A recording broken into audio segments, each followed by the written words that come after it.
오늘도 하나님을 예배하시는 여러분에게 주님의 은혜 평강이 함께 하시기를 주님의 이름으로 축원합니다. 예수님께서 제자들보다 앞서 당신의 십자가의 죽음을 당하실 예루살렘을 향해 올라가셨습니다. 그리고 예루살렘 입구에 해당하는 벳바게와 베다니 가까이 가셨을 때 예수님께서는 제자 둘에게 당신께서 사람들이 기대하는 정치적 메시아가 아니라 겸손과 평화의 왕으로 오신 메시아임을 나타내기 위해 나귀 새끼를 끌어오라고 명령하셨습니다. 그리고 그곳에는 예수님을 만유의 소유주로 인정하고 또한 자신을 청직이라 여긴 나귀의 주인이 기꺼이 주께서 쓰시겠다는 말 앞에 자신의 나귀를 내어주었습니다. 한편 나귀를 끌어온 제자들은 자신들의 겉옷을 나귀 등에 얹어 예수님을 앉게 했으며 사람들은 저마다 자신의 겉옷을 벗어 길 위에 펼쳐놓아 예수님을 태운 나귀 새끼가 밟고 지나갈 수 있도록 했습니다. 그 당시의 겉옷이란 자기의 인격과 자기의 정체성, 자신의 모든 것을 상징하는 것이기 때문에 그들이 자신의 모든 것으로 왕으로 오신 메시아를 맞이하는 것으로 우리는 이해할 수 있습니다. 그들은 소리를 높여 예수님을 향해 찬송하리로다. 주의 이름으로 오시는 왕이여, 하늘에는 평화요 가장 높은 곳에는 영광이로다 라고 소리 높여 찬송했습니다. 또한 어떤 이들은 종려나무 가지를 흔들면서 당신은 위대한 승리자라고 고백하는 사람도 있었고, 또 어떤 사람들은 호산나를 외치며 예수님만이 나의 구원자라고 고백하는 사람들도 있었습니다. 하지만 이들의 모든 찬송과 환송은 순전하고 온전한 것이 아니었습니다. 그들이 이처럼 주님께 환호한 이유는 자기들이 본 바 모든 능한 일로 말미암음이었습니다.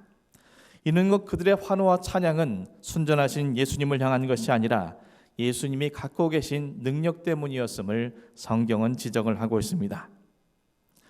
이러한 예수님을 향한 환호와 찬양이 이루어지는 것을 보고 있던 무리 가운데 있던 바리새인들이 예수님께 이렇게 말씀드렸습니다. 선생이여, 당신의 제자들을 책망하소서. 예수님의 예루살렘 입성을 환호하는 제자들과 무리들을 저만치에서 지켜보고 있던 바리새인들의 심기는 매우 못마땅했습니다. 마태복음에 의하면 바리새인들은 당시 제자들의 찬송에 몹시 분노했다라고 기록을 합니다. 그들은 제자들이 주님을 하나님의 아들과 메시아로 찬송하는 일을 신성모독죄로 간주하고 있었습니다. 찬송은 오직 하나님께만 올리는 것인데 사람인 예수를 주와 왕으로 찬송하니 이것은 그들이 볼 때 하나님을 모독하는 것이라 여겼던 것입니다. 하지만 사실 그들이 두려워하는 것은 따로 있었습니다. 제자들과 무리들의 환호와 찬송대로 예수가 위대의 왕이 된다면 자신들이 누리고 있는 모든 기득권을 상실할 염려였기 때문입니다. 지금까지 자신들이 어떠한 압력과 위협을 가해도 예수님은 그들의 모든 도전을 무력화시키셨습니다. 그들조차도 반박하지 못할 말씀들로 그들의 모든 도전을 주님은 물리치셨습니다. 그리고 예수님께서 보이신 행적을 통해 예수님이 갖고 있는 능력이 얼마나 놀라운 것인지도 그들은 목격했습니다. 그리고 자신들 사이에서도 예수께서 혹시라도 메시아가 아닐까라고 생각하는 사람들도 일어나게 되었습니다. 자신들의 우려가 현실화되었다는 생각이 그들의 마음을 조급하게 만들었던 것입니다. 그래서 제자들과 무리들로 하여금 환호와 찬송하게 만들었던 당사자에겐 예수에게 찾아가 선생이여 라고 부르고 있었던 것입니다. 이제 당사자인 예수가 그들로 하여금 이와 같은 말도 되지 않는 찬송과 환호를 거절하라고 예수님께 강요를 했던 것입니다. 그래서 바리새인들은 일부러 예수님을 향해서 선생이여 라고 부르고 있습니다. 제자들과 무리들이 예수님을 왕이라고 부른 것과는 대조되는 그런 호칭인 것입니다. 다시 말해서 그들은 그들이 말하는 것처럼 메시아가 아니라 당신은 그저 사람들에게 좋은 가르침을 주는 선생일 뿐이라는 것을 잊지 말고 그들의 모든 환호와 찬송을 거절하라고 그렇게 이야기를 하고 있는 것입니다. 이는 이들이 메시아 되시는 예수님의 권위를 인정치 않았다는 사실과 함께 이들이 예수님의 문화 비유에 등장하는 귀인의 왕됨을 원치 않았던 바로 그 패역한 백성들이라는 사실을 증거해주고 있는 것입니다. 그런 그들에게 예수님께서 이렇게 대답하셨습니다.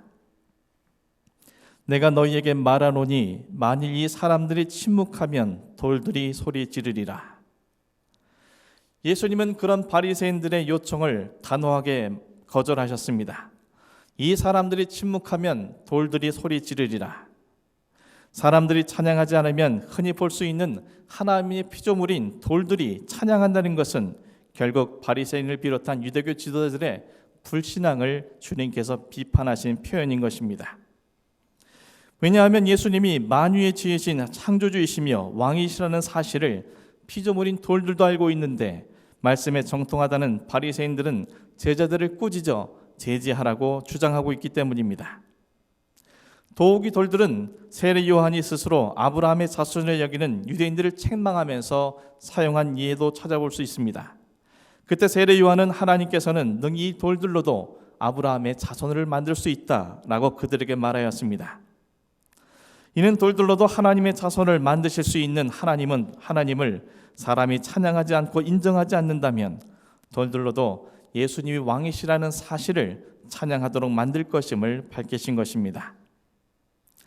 나아가 주님의 이 말씀 속에는 비록 지금 그들의 귀에 들려지는 제자들과 무리들의 환호와 찬양이 온전한 것은 아니지만 그 찬양의 내용은 계속 선포되어져야 할 내용이기에 응당 찬양해야 할 상황에서 침묵을 지키는 것은 곧 죄가 된다는 것을 그들에게 지적하고 계신 것입니다.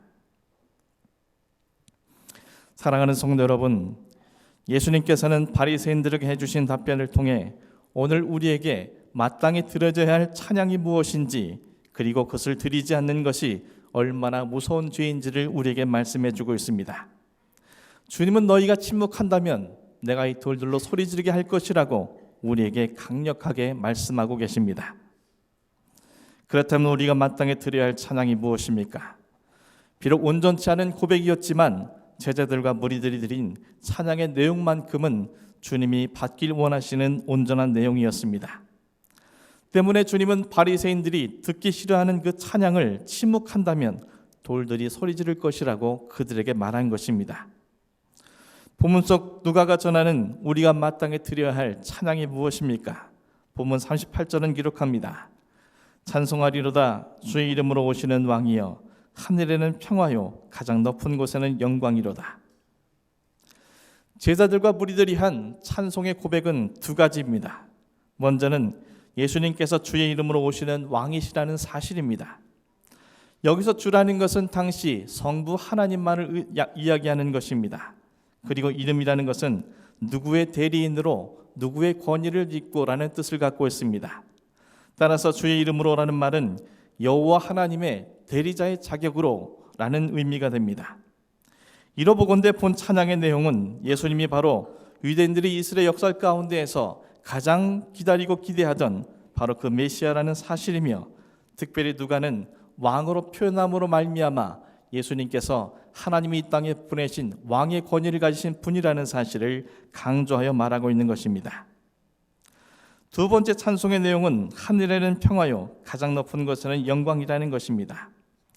여기서 하늘이라는 단어와 가장 높은 곳이라는 것은 모든 세상의 주권자이신 하나님을 간접적으로 표현한 단어입니다.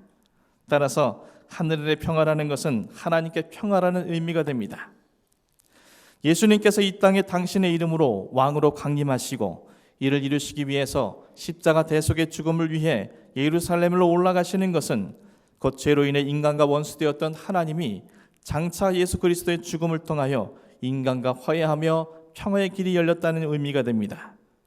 그러므로 가장 높은 것의 영광, 즉 하나님께 영광이라는 말은 이와 같은 사실이 하나님께 영광이 된다는 의미를 갖고 있는 것입니다.